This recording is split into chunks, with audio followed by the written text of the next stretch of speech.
You think freedom means owning less. You think if you throw away your possessions, you'll finally be untouchable.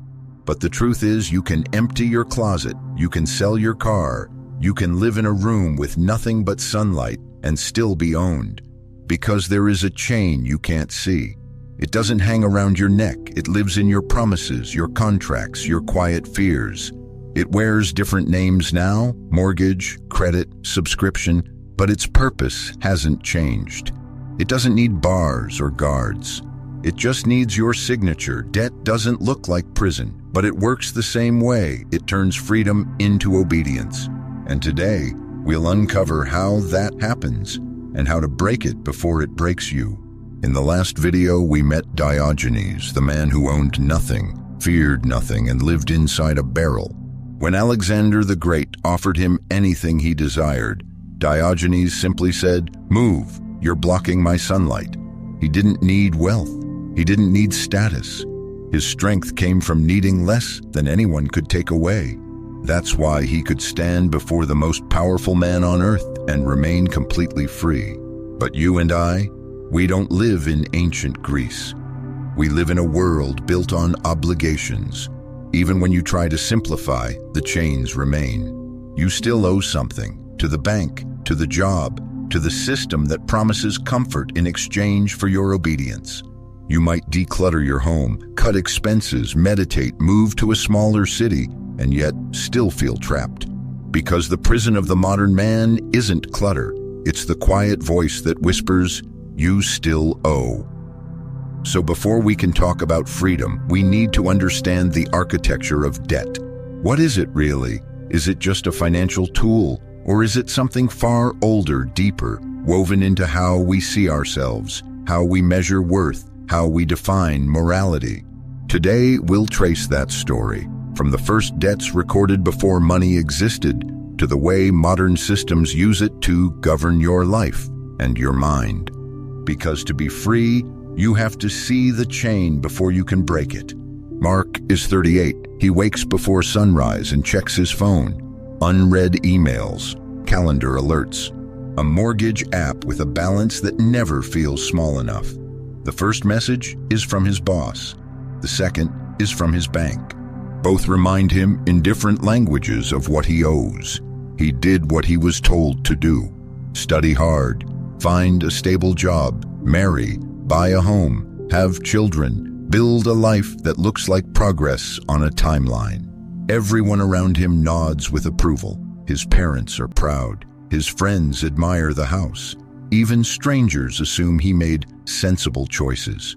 But inside, something has been quietly narrowing. Every decision seems to orbit a number. Every risk is measured against a monthly payment. If he quits, what happens to the mortgage? If he takes time to write, who pays for daycare? If he refuses overtime, will he be passed over at the next review? He once wanted to write a book. He once imagined starting a small business with a friend. He sketched outlines on train rides. He saved a few thousand and called it future capital. But dreams are heavy when you carry installments. They cost time and cushion. They require tolerance for failure, and failure now looks catastrophic. So he stayed. He accepted extra shifts. He swallowed small indignities at work. He deferred conversations. He delayed honest talks with his partner.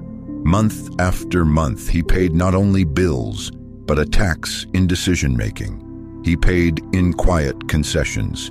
He paid in little deaths of possibility. One evening, he watched the Diogenes video the channel posted. The man in a barrel, the sunlight, the insolence. Mark felt something shift, not because he wanted a barrel, but because for the first time he saw a man who could walk away and still be whole. That image lodged in his chest. He began to catalog the things keeping him from leaving, not just the brass keys and mortgage statements, but the agreements he had made with himself, the promises that sounded like duty, the habits that sounded like loyalty.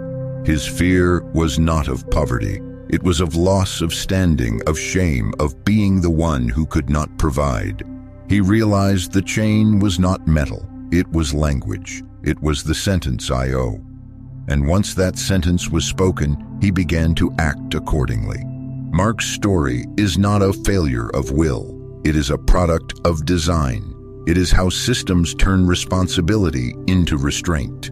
And his story is the story we all need to understand before we can begin to undo it. Before we can understand how debt controls us today, we have to see what it truly is. David Graeber, an anthropologist, wrote a book that tore open the story we were all taught about money and obligation. Debt, the first 5,000 years. He said the story doesn't begin with coins or barter. It begins with people, with promises, with memory. Before money, there were obligations. You helped your neighbor harvest his field. He owed you a favor. You offered grain in a time of scarcity. They repaid you later with livestock or protection or loyalty. Debt wasn't a contract, it was a relationship, a recognition that we belong to one another through exchange, trust, and reputation. And for thousands of years, those networks of favors were how communities held together. Debt was social glue. It reminded people that life was shared, that survival depended on reciprocity. But over time, something changed. As kingdoms, temples, and markets grew, they began to count these debts, to assign value, to calculate. And in the process, they discovered a powerful tool. Once you can measure a debt, you can enforce it. What began as a moral bond between equals slowly became a weapon of hierarchy.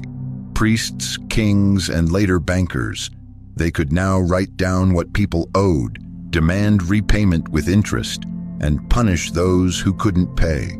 Debt turned from a symbol of belonging into a mechanism of control. It became something transferable, a document, a number, a promise that could be sold to someone else. Graeber called this the Great Transformation, when our moral obligations were captured by systems that no longer saw people, only balances. Once debt became measurable, it became enforceable. And once it became enforceable, it became profitable. But even that wasn't the end, because the true genius of debt isn't just that it binds you legally. It binds you psychologically. When you owe, you don't just follow laws. You start to internalize them. You regulate yourself. You work late. You stay quiet. You do what's expected because something inside whispers that you should. As Graeber said, debt is not just economic, it's moral. It's not only about numbers, it's about worth. And the moment worth becomes something owed, freedom begins to erode. The next question, then, isn't how debt shaped markets, but how it shaped morality itself. That's where Nietzsche enters. Nietzsche once wrote that morality was born from bookkeeping. That sounds absurd at first, but he meant it literally. To him, every moral system begins with an exchange, a record of who owes and who is owed. In ancient tribes, when someone broke a rule or caused harm, the punishment wasn't jail, it was payment. You gave livestock, food, or labor to make things even. Debt was not a feeling, it was a transaction.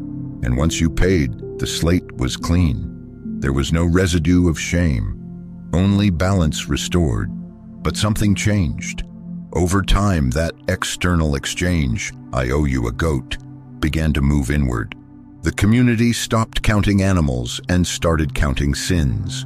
And when religion entered the picture, the ledger became infinite. Now man didn't just owe his neighbor, he owed the gods. And this time, there was no final payment. How could you ever repay perfection? How could you settle an account with eternity? You couldn't. You could only keep paying through obedience, humility, and work. Nietzsche saw this as a turning point in human psychology. The idea of debt, once practical, became moral. The creditor became divine, and guilt was born. In German, the word Schuld means both debt and guilt. It tells you everything. The man who once owed money now owes his soul. He carries a permanent sense of duty, even when there is no creditor watching. He disciplines himself, repays imaginary balances, apologizes for existing too much. Nietzsche called this the bad conscience, the internalized creditor. Once installed, it does the work of 1,000 guards. You don't need chains when the prisoner watches himself. You don't need force when obedience feels like morality. That's why the guilty man works harder, why he takes pride in endurance, why he confuses fatigue with virtue, because the system taught him that suffering repays the debt of being alive. David Graeber echoed the same insight in his own field.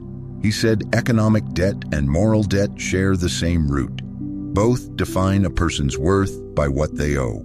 And when a man's worth is measured that way, freedom becomes almost impossible, because you can never pay back enough. You can only keep working, you can only keep proving, until the debt itself becomes your identity. And that is the perfect design. A man who believes he owes will always obey, even when no one is giving orders. When debt became measurable, it became enforceable. And when it became enforceable, it became power. David Graeber showed that once societies learned to record promises, they discovered control. A written debt could outlive the people who made it. It could be sold, inherited, multiplied. It could become the skeleton of an empire. In the ancient world, you owed your neighbor. Today, you owe systems. They don't wear crowns or faces. They exist as contracts, credit scores, and automated reminders. You don't fear the king's soldiers anymore. You fear the email that says payment declined. The law gave this power its permanence. Every loan is a ritual of surrender disguised as paperwork. You sign your name, and in that moment, you make a promise that the law will defend more fiercely than your dignity. If you break it, the penalty is not emotional, it's procedural. It arrives in letters, in calls, in algorithms that recalculate your worth. Your home can be taken, your wage garnished, your access revoked. It's a clean, silent kind of punishment. No public shaming, no violence, just disappearance. Because modern control doesn't need to hit you. It only needs to make you afraid of being excluded. A bad credit score is exile. You're still free to move, but every door you approach quietly locks itself. No apartment, no job, no business credit, no entry. Meanwhile, the system forgives itself with ease. Corporations default and get rescued. Governments borrow without guilt. Banks collapse and are reborn overnight. The individual debtor, though, he is taught that debt is character, that paying on time makes him moral, respectable, worthy, that failure to repay makes him shameful, irresponsible, unfit. And so he obeys, not from fear of law, but from fear of disgrace. Foucault described this as the new face of discipline. Power no longer needs a warden. It teaches you to watch yourself. Deadlines, due dates, performance metrics, each one is a rehearsal for obedience. You become your own accountant, your own guard, your own punisher. And then came the algorithm, a machine that decides who deserves trust, who is too risky to exist. It doesn't see faces, it sees data points. Your purchases, your habits, your location, all translated into a number that determines your freedom.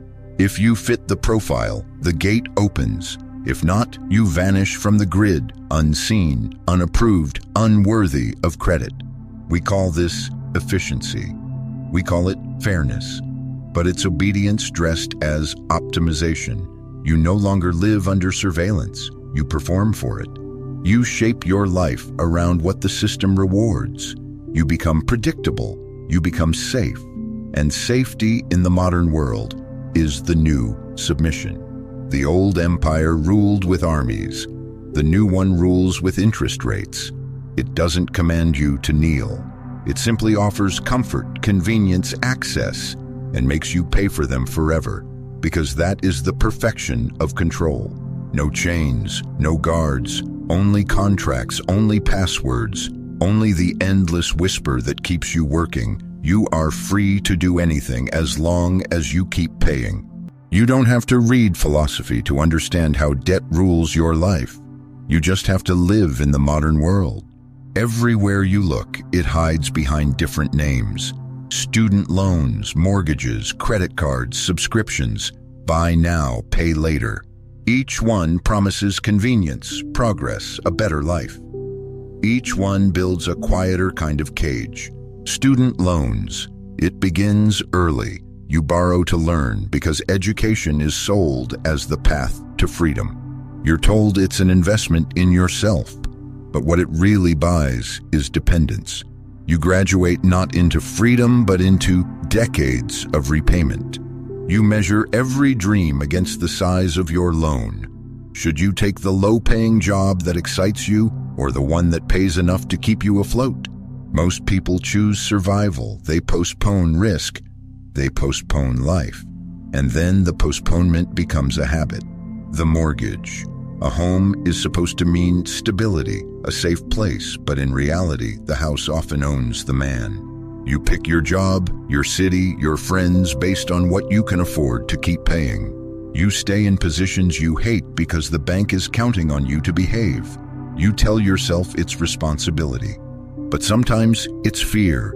Fear of losing what you worked so hard to earn, even if it's also what's keeping you still. And the cruel irony is this: the more valuable your home, the less mobile you become. Freedom with a fixed address. Credit and subscriptions. Credit cards and payment plans are the most seductive chains of all. They make you feel capable, adult, deserving. They say, you can have it now, you've earned it. And for a moment, you feel powerful. Then the bills arrive, and suddenly that freedom you bought starts billing you back with interest. Subscriptions add the final layer. $10 here, $12 there. Each one harmless. But together, they form an invisible tax on your attention. Every app, every service, every automatic renewal quietly carving away your autonomy. You never notice the leash because it feels like luxury, the gig economy. Even freedom has been monetized. They call it independence. You're your own boss, they say, but no boss works harder for less control.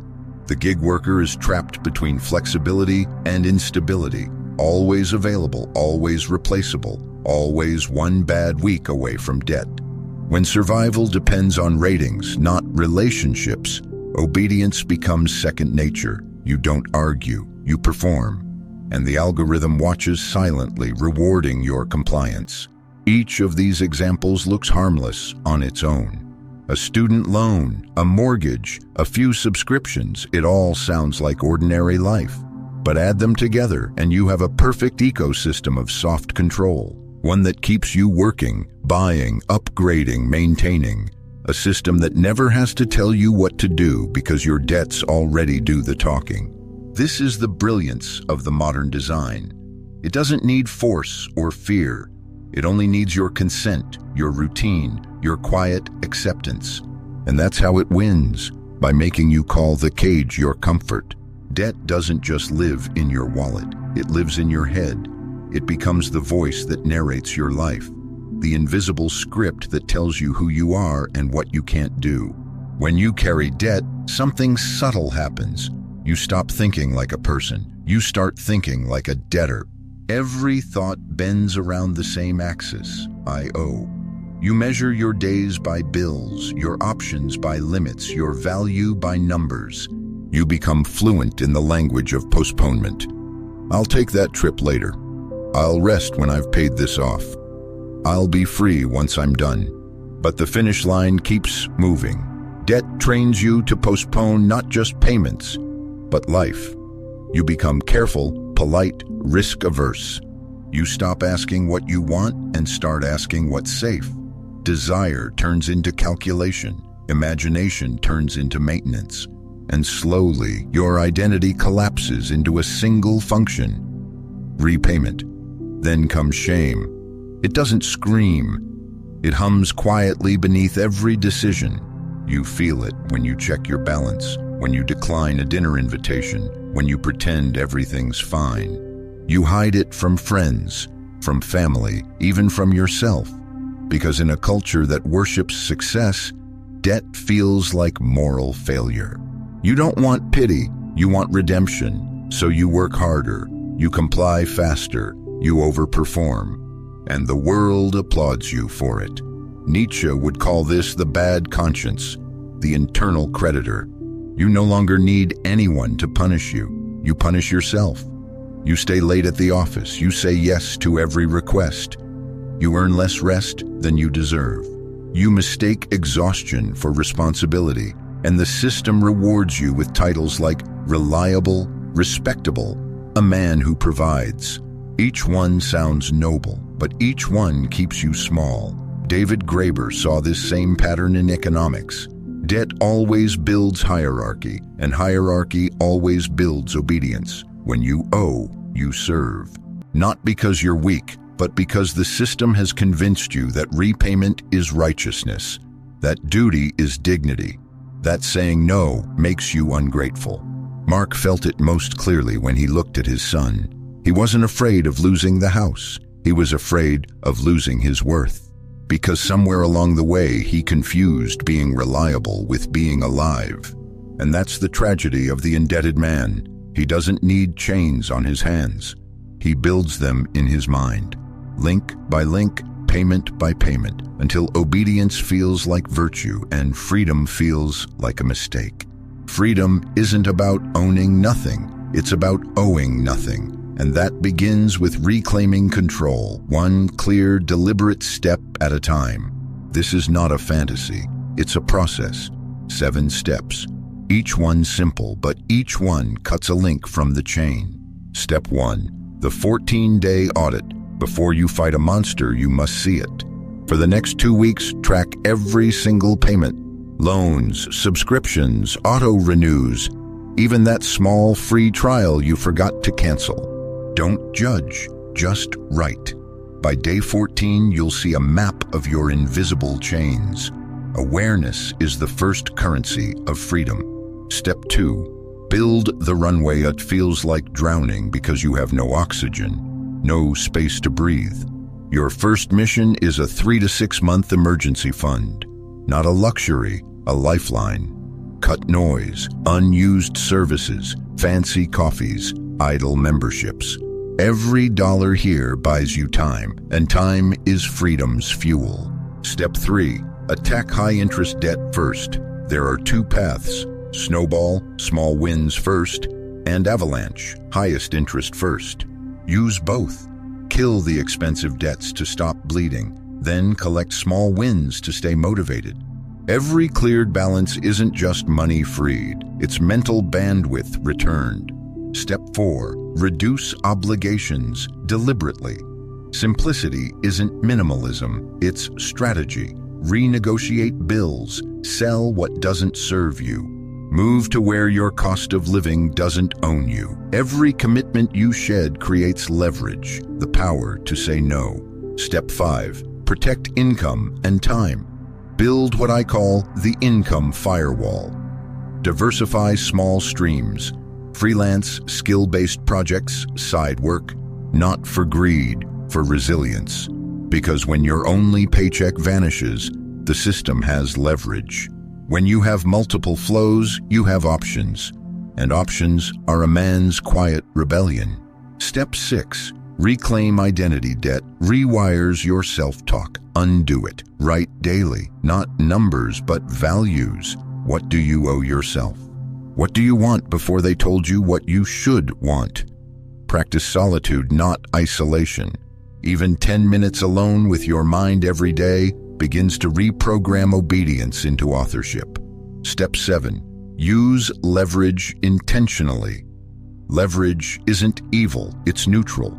Once you've built your runway and paid down debt, use leverage to multiply skills, not liabilities. Invest in tools that compound, knowledge, network, visibility. A man without debt can afford to take risks that the indebted can only dream of. This is not overnight. It's trench work, discipline, clarity, persistence. But remember, systems feed on confusion. Once you see clearly, they lose power. Mark started here. He didn't quit his job. He quit his obedience. And over months, each small change shifted something invisible. less fear, more choice, more air. The goal isn't zero balance, it's zero control, when no lender, no boss, no algorithm decides how you live or who you are. That is what it means to be free in a world built on debt. At this point, some of you are thinking, sounds nice, but I have a family, a mortgage, real life. Good. That means you're awake. This isn't about quitting everything and running to the woods. It's about strategy. You take one link off the chain at a time. You involve your family in values, not fear. Freedom doesn't require isolation. It requires alignment. Others say, but I need credit to build my business. Of course you do.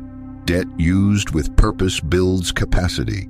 Debt used for consumption builds cages. Use leverage only when you control the terms, not when it controls you. Then there's the voice that says, if I stop buying, I'll fall behind. Behind what? The race designed to keep you running. Real progress isn't accumulation, it's autonomy. And finally, simplicity is just poverty dressed up. No, poverty is being forced to need. Simplicity is choosing not to. It's the discipline of refusing the unnecessary, so that when life demands courage, you have room to answer. That is not poverty, that is power. Diogenes once said, he has the most who needs the least. But in our age, needing less is not enough. You must also see who taught you what to need.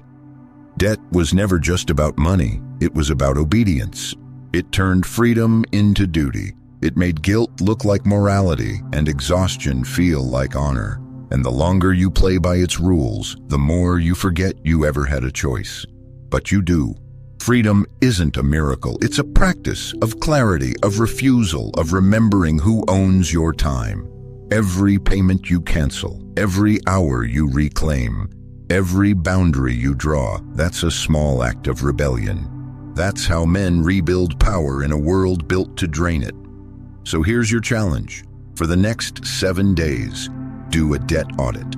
List every obligation that owns a piece of you, and take one back. Comment, I'll audit, if you will.